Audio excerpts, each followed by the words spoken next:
Well, John, it's interesting as I'm having conversations with financial professionals and their teams. It's the topic and focus of the conversations and a lot of the coaching sessions that I'm having have seemed to shifted really more to a personal standpoint, not necessarily so much about process or service matrix or operations like maybe the conversations were 5 or 10 years ago, but really more about, gosh, Julie, I'm just burnt out. I'm really tired.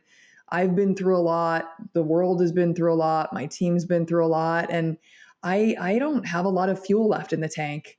I don't know, John, I know you're having conversations with financial professionals across the country as well. Are you finding those themes coming up in the discussions you're having? Yeah, and oftentimes, Julie, it's coming up not just in the case of the advisor and their professional business, but it's like the clients that we talk to, right? The ones who are caring for mom and dad sometimes don't even identify themselves as caregivers. But I think as advisors or financial professionals, we're trained to look at the client and say, wow, they've got a lot on their plate, right? You can see the signs, but oftentimes we don't see those same signs of fatigue in ourselves. We just go back to the routine. And as you just said, think about it. Over the last 3 times, our routines have really been not just disrupted, but kind of turned upside down, maybe 2 or 3 times over the course of the pandemic, and then kind of readjusting to the shift back in. And yeah, I think that, we talk about financial wellness. We think about those who are giving care being well, but it's seldom that we talk about the wellness of the financial professional. John, that's so true. And I'm really excited to hear what Brian Portnoy has to say about really looking inward and starting with the financial professional first and making sure that their well-being is being addressed and taken care of. I just think it's such an important piece of the equation. So, Julie, I agree. And what I would say is maybe we can ask our audience to kind of set those daily challenges, whatever issues are on your mind, set them aside, take a deep breath. And Julie, why don't you tell our audience a little bit about our guest, Brian Portnoy? Absolutely. Brian Portnoy, PhD and CFA, is an expert in the psychology of money. He's the founder of Shaping Wealth, a coaching and content platform inspiring financial well-being globally. Brian's multiple best-selling books have been published in 8 languages, and one of them, The Geometry of Wealth, inspired his current venture. He previously worked for nearly 20 years in the hedge fund and mutual fund industries as an investor, researcher, and educator. Brian lives in Chicago with his wife, 3 kids, and a dog named Freddie. So let's hear from Brian. Hi, I'm John. And I'm Julie. We're the hosts of the Hartford Fund's Human-Centric Investing Podcast. Every other week, we're talking with inspiring thought leaders to hear their best ideas for how you can transform your relationships with your clients. Let's go. Brian, thank you so much for joining us today on our Human-Centric Investing Podcast. We're delighted to have you. I'm really happy to be here. Hey, Brian, one of the things that really interests me is a lot of times when we talk about well-being in our industry, we're always talking about someone else. We're talking about financial well-being, right, for participants in retirement plans. We're talking about the well-being of caregivers who don't realize that they're exhausting themselves as they provide care for others. But when Julie and I were talking with you, you brought up the topic of advisor well-being. And I don't think I've ever heard a financial professional talk to me about their own well-being. So given your specialty, why is advisor well-being something that we need to think about for ourselves? So, John, I really appreciate the question because we're tapping into something that's going on in the industry globally, not just the US, but globally, that I think we need to shine a brighter light on. By way of context, just a few sentences, over the past generation, our industry has changed dramatically. And I would say crudely, but I think still accurately, was a transaction-based business. I mean, this was go back half a century or not even that long, brokerage business. Fast forward to now, very much a business based on relationships, taking care of other people, caring about their well-being. Well, guess what happened along the way? The role of the advisor changed, and the advisor kind of stepped into a helping role. And what we see in other fields where there are really good analogies, whether it be in medicine or in psychology or even with clergy, helpers have help. Okay. So, doctors have institutionalized support. At least in the US, therapists by law have to be in therapy themselves. Well, as advisors, either by choice or by their organization's design, have begun to engage their clients' emotional lives in much more depth than they have before, we as humans, we advisors and coaches, were being exposed to these deep, legitimate, serious emotions like fear and greed and envy and hope and joy and anger and all the things that are attached to money in one way or another. So, guess what's happened along the way? We've barely recognized that this has become a helping profession, let alone that helpers need help. And so, we work with financial advisors all over the world. We're seeing it globally, where you have issues like stress and anxiety, burnout, imposter syndrome, even more serious mental health challenges. Now, there's a lot of great stuff going on there. There's a lot of good to great stories that we can talk about, and I hope we do. But let's not forget that the advisor is being asked to do things that she wasn't really asked to do 10, let alone 20, 25 years ago. And we collectively as an industry, we need to acknowledge that and provide the support. Brian, it's interesting. You mentioned burnout just as an example. And I know John and I are having conversations with advisors day in and day out. And I have never heard in all of my time in the industry, and I'm guessing John would agree with this statement, the number of advisors say, Julie, I'm tired. It's been an interesting few years. Things have changed so much.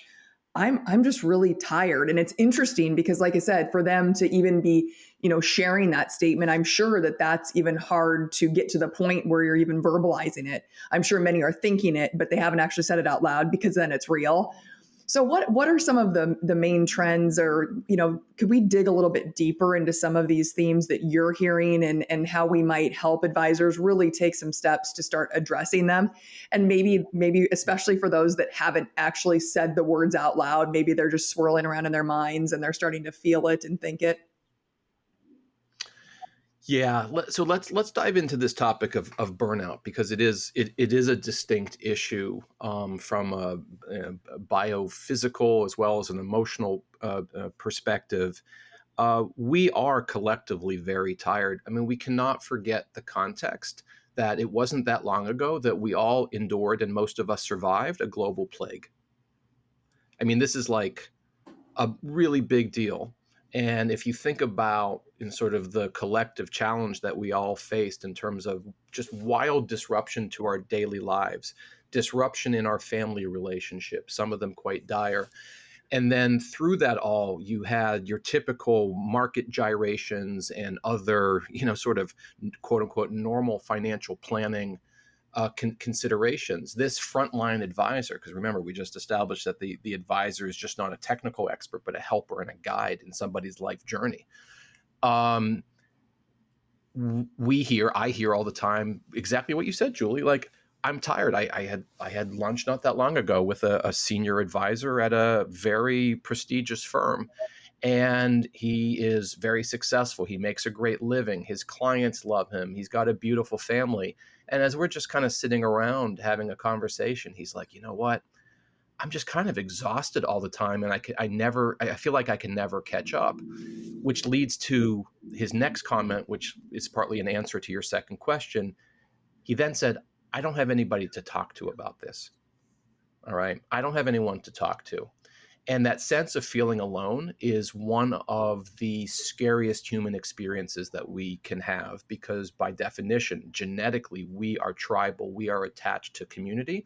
And when you feel like you are alone, that you are not seen or understood, it's a pretty bad place to be. And so where is the industry now in terms of being able to acknowledge that things like burnout aren't just sort of, oh, go take a nap or take a day off and you'll come back, you take off Friday, you'll come back to the office Monday, and you'll be fresh. We've engaged in a collective multi-year trauma because of the pandemic. Oh, by the way, life was already really complicated to begin with. We've now, and I don't know if we're going to get into it, but we do have new innovations like ChatGPT, which are challenging in wild ways. What it even means to be a human being, let alone a financial advisor.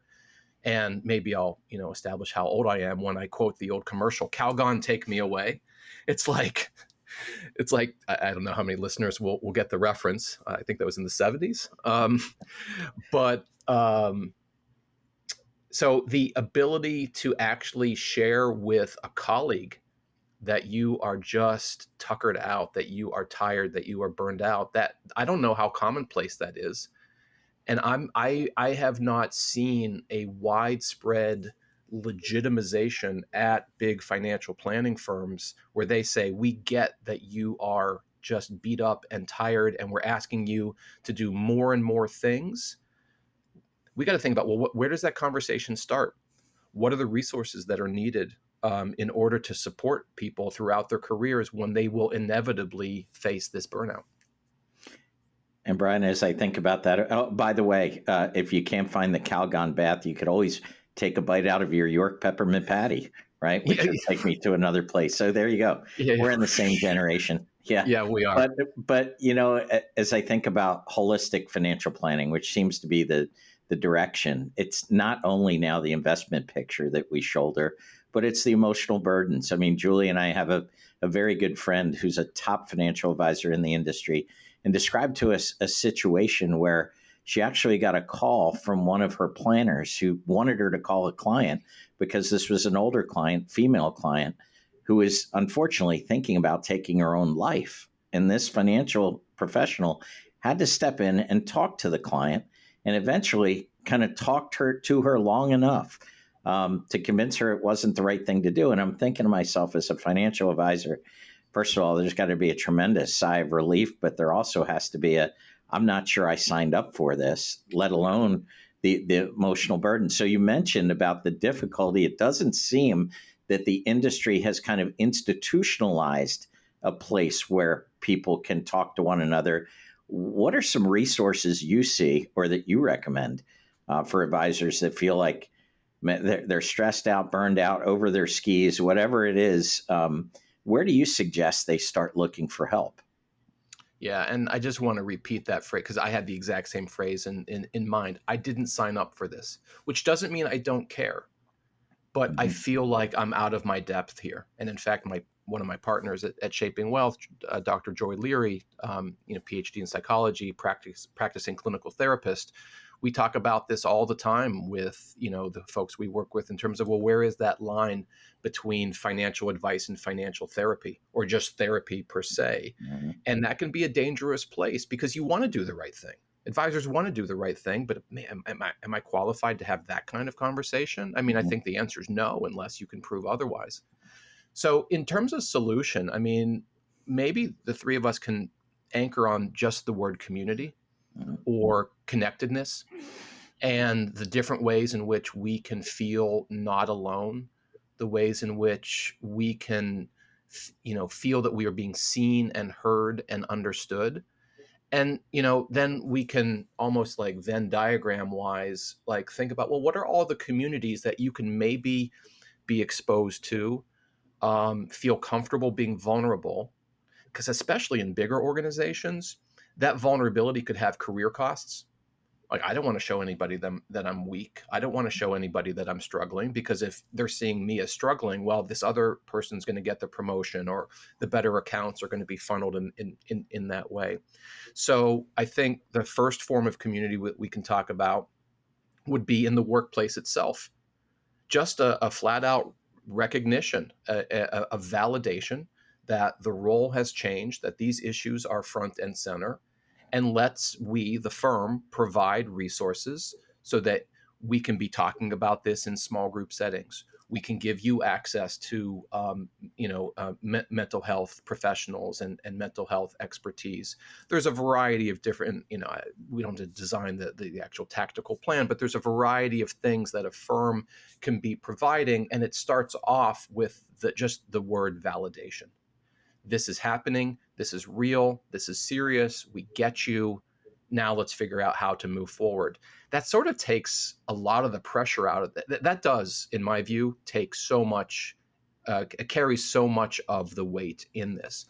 There are also, outside the firm, other, professional communities, throughout the wirehouse and broker dealer and independent RIA space. This is now a massive industry. There are trade associations. There are kind of affiliation groups where you can be networking and talking to other people, and just recognize, either formally or informally, whether it's at a conference or on a Zoom webinar, like, oh, you're going through that too. Oh, okay, I'm having that sort of challenge. And just being able to connect with others, again, that sense that you're not alone, it doesn't solve the problem entirely, but boy, does it really sets a floor where you can begin to, make sure that this doesn't become overwhelming for any particular individual, let alone an organization. It's interesting, Brian. John says all the time that, if we have no fuel left in the tank, and if we're burning the candle at both ends, or we could come up with all the analogies, but as we're on the road and saying yes, yes, yes to every event and every engagement, that ultimately we're not going to bring our best selves to the forefront. And so it's something that little tiny word, no, right? Very challenging for many of us, myself included, to use, but sometimes it can be the most powerful word and the most appropriate word, because ultimately we can't be all things to all people. Do you have any success stories or examples of situations where maybe an advisor really has been able to not only say out loud to themselves, but come to that connected community situation where he or she has been able to talk through their situation and really find that outlet to begin to go through a healing or re-energizing process, to make sure that they are on the path to being their best selves, and maybe putting a little bit more fuel in the tank that ultimately does impact their team, their client experience in a positive way?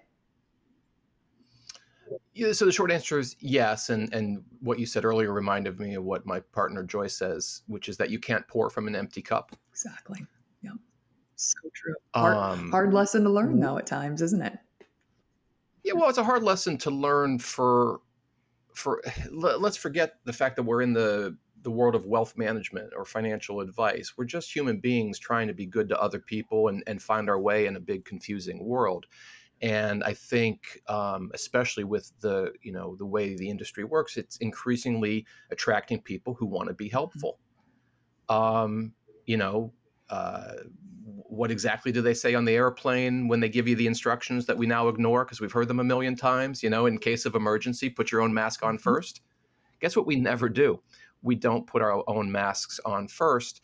And one way of putting on that figurative mask is, Julie, to embrace the word boundaries, and to use the word no more often than we are comfortable with.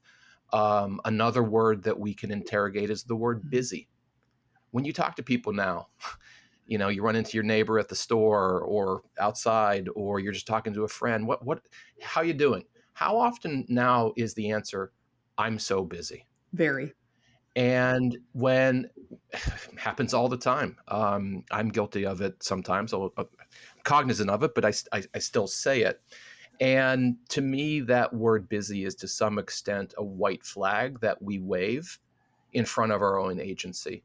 And something that we can do for ourselves is recognize that busy is a choice to a large extent, and that busy is actually just a proxy for priorities. So instead of saying I'm busy, it's, hey, I've set a number of priorities, and part of that gets back to having to say no to certain things. To your core question about things that we've seen, I mean, I'll share two brief examples. One is, we do run, sort of workshops on advisor well-being. I delivered one version of it a few weeks ago. It was really well received. You could just tell by the body language.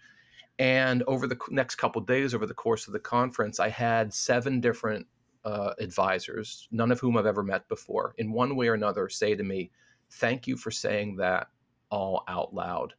I haven't really been able. I haven't even sort of allowed, myself to admit these things to me, let alone talk to others. You kind of created a space." So maybe that's more kind of further validation that this is a widespread problem. A second example I would give is that, and this is in the work that we do, just to be very clear, Joy technically is a therapist. We don't provide therapy. That there's a very serious line, but we do create community and we do create connectedness. And Joy. We have one experience where we bring open forum where advisors can join. It's a private session.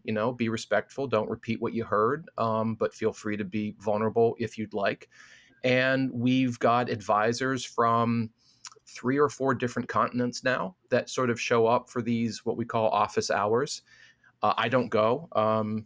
Joy runs these sessions, but what I hear back, not on anything confidential, but what I hear back is that it's just an opportunity in a peer-to-peer setting for someone to say, "I'm really struggling. I've got this difficult client case," or, "Oh man, my firm just got purchased by this other firm. I don't even know who I work for anymore.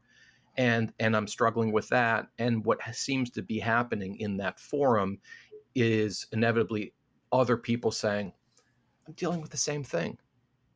How did you deal with it?" And sometimes I haven't dealt with it. It's a pain point. I haven't dealt with it. But again, back to this idea of not alone. So as we socialize this idea of advisor well-being, for better or for worse, we're seeing it's a really big deal. But I wish that it weren't, but it is, and I think it's going to get worse just given the nature of the roles that we're playing. The good news is there are so many kind of light and inexpensive or free strategies that you can use to fight back against some of these things, either at the individual level or at the organizational level. So, Brian, I want to ask about 2 terms that I would see as being maybe a first step. One, I've heard you use the term several times in our podcast today, vulnerability, being able to be vulnerable. I think that's a challenge for some folks, especially when the external world looks at us as the ultimate problem solver, right? I have no weaknesses. I'm supposed to be the person helping everyone else. The other one you mentioned earlier in the podcast was this term imposter syndrome. I think it's something that we hear about, but if you could just give me a brief description of what that is. And I guess in the people that you talk with and that come to your workshops, how big of an issue is vulnerability and this imposter syndrome? Great. Let me take those in order. So the matron saint of shaping wealth is Brene Brown, who I think is just one of the wise sages of our day. So I read and track so much of what she does. I think she has created a space and a vocabulary for so many of us to explore these emotional issues. And one of the most powerful things that she says is that the source of courage is vulnerability. If you open up, you can move forward. John, it's really hard. It's really hard. Look, there's demographic issues, there's generational issues, there's so many different cross-cutting things. But when you think about the structure of our industry being inside this financial services conglomerate, hard chart. I mean, what's the most famous movie ever in our space? It's Wall Street, where, greed is good, Blue Horseshoe loves Anacott Steel. I mean, it's just this hard charging. And people, Oliver Stone made that movie as a cautionary tale. It created a spike in applications to investment banks. I mean, so the idea that now we're supposed to be vulnerable with our clients is jarring. And to be clear, vulnerability is in no way the same as a different concept known as emotional contagion. It's not that, oh, okay, well, you're sharing, I'm sharing, and hey, let's drown together. let's that's not what we're talking about. What we are talking about, first step in terms of a financial advice professional, and by the way, it doesn't have to be an advisor per se. It could be anybody that's kind of contributing to this broad effort. The idea is that you can at least begin to admit to yourself, even before others, that you have stuff going on. So when we think about kind of the bedrock principle of emotional intelligence, that is self-awareness. So in some sense, being vulnerable and open to yourself, we can we can begin the process of getting healthy and being healthy. To the second question on imposter syndrome, it's just this idea that I don't fit. I'm fooling people all of the time. One of the questions that, or one of the comments that a friend who's an advisor made to me recently was, I feel like I need to know everything. Because when you're providing financial advice, well, what are you talking about?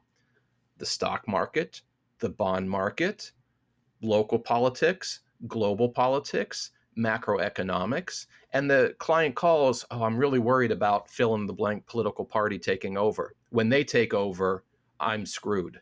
And vice versa, depending on who the party is. Or, hey, what's going on in China? Or Chat GPT, or whatever the issue is. And in some ways, the advisor is put in a position of kind of having to have an opinion. Right. We're not often comfortable saying, well, I just don't know. Because then the client's like, well, okay, well, I hired you to help me navigate the market. You're telling me you don't understand? And to give a lecture on epistemology about what's knowable and not knowable in the world, like that's not what we do. We put a front on and we're confident and we say things, but behind the scenes we're like, geez, I'm making this up.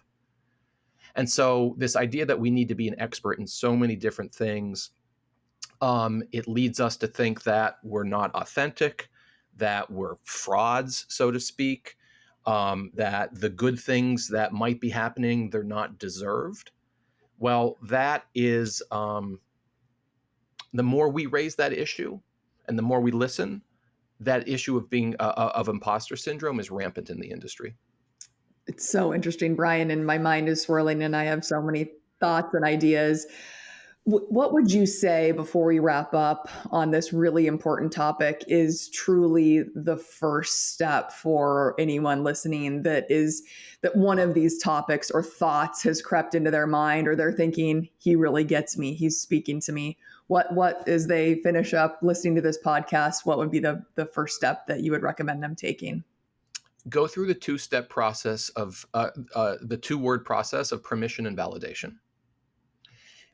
When we started Shaping Wealth a couple years ago, we talked about permission and validation in the context of the advisor advising the client. Because often we show up with a stack of papers and a bunch of numbers and technical stuff when the client most of the time wants to answer the big questions of, hey, am I going to be okay? How much is enough? Does money buy happiness? Like really big ticket items. And that script or that theater between advisor and client can be broken when they're sort of just talking past each other. And so from a coaching point of view, indulging in saying, yes, we can go there, give permission. And then the validation piece for the client is you're not alone. There are people just like you sharing the same concerns. Permission and validation. Well, guess what? We found out that as the more we talked about that, we went one step back in the process. Advisors themselves needed permission and validation. I'm allowed to talk about these issues, and I'm not alone. Other people just like me are struggling. Again, to a point I made earlier, that really builds the foundation for a much healthier engagement, first and foremost with oneself, and then with peers, and then with the industry more broadly. So permission and validation, think through those words, embrace them, use them as like PowerPoint, not power, points that are not PowerPoint. Use them as words or points that are powerful for you in recognizing where you're at. Well, Brian, since this is the Human-Centric Investing podcast, we have a few human-centric questions we would love to ask you next. So, John and I will go through a series of questions. Feel free to just answer with whatever comes to mind, top of mind. This is all about you and getting to know Brian Portnoy a little bit better. Are you an East Coast aficionado or fan, or the West Coast? Oh, come on. The third coast is the best coast. I'm a Midwesterner. I mean, that is the most geocentric question I've ever been asked. That's terrible. How about tea or coffee? Coffee. Pot of coffee every morning. Would you rather travel to the past or to the future? I think the past. I love history. I love evolutionary psychology. I love being able to look at maps and connect dots and sort of think about things that took place. There's so much I'd love to explore. I'm not a big future technology, space travel kind of guy. On a scale of 1 to 10, 1 being introvert, 10 being extrovert, where would those closest to you say you would fall on that scale? And would you agree with their assessment? So I can't claim that I'm an Adam Grant style ambivert. Let's see. So probably I do swing. So I probably a 6 or 7, but some days I'm a 9 and some days I'm a 2. Yeah. So yeah, I'd say probably on average, with a pretty wide standard deviation, I'm a 6 or a 7, and I think folks would agree. Are you spontaneous? What's that? Oh, go ahead. I think you asked it differently. Like, what would they say, and do I agree? So I think the answer would be a 6, and I think I roughly agree. Okay. Are you a spontaneous person or a planner? And I think I might know the answer to this just by what you've shared with us already, but I'll let you go. I'm a planner. Yeah, I'm a planner. I like to have a sense of where things are going. I'm right there with you. Yeah. iPhone or Android? Android. There you go. Pepsi or Coca-Cola? I gave up soft drinks a few years ago, but I was definitely a Diet Coke guy. Mm-hmm. And would you rather read a book or listen on Audible? I've never listened to an audiobook. I like reading books. Mm-hmm. You might be able to see behind me a pretty big stack of books that I'm constantly trying to get through. Do you prefer texting or a phone conversation? It depends who it's with. These days, actually, phone call. I've been doing this thing lately where I just randomly call friends because I want to hear their voice. And lo and behold, sometimes they pick up. No Calendly links, no emails or texts to say that I'm calling. I just call.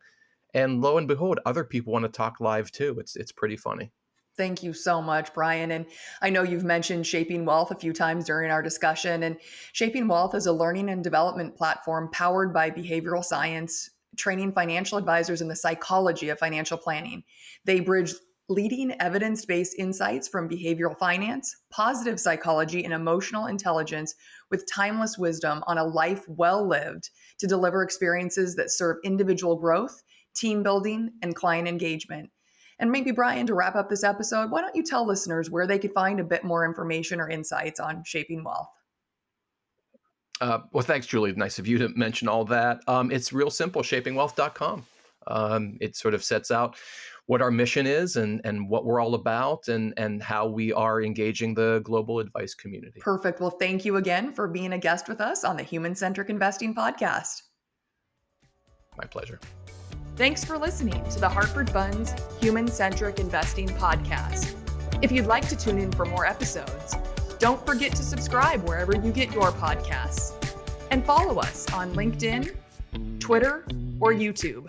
And if you'd like to be a guest and share your best ideas for transforming client relationships, email us at guestbooking@hartfordfunds.com. We'd love to hear from you. Talk to you soon. The views and opinions expressed herein are those of our featured guests who are not affiliated with Hartford Funds.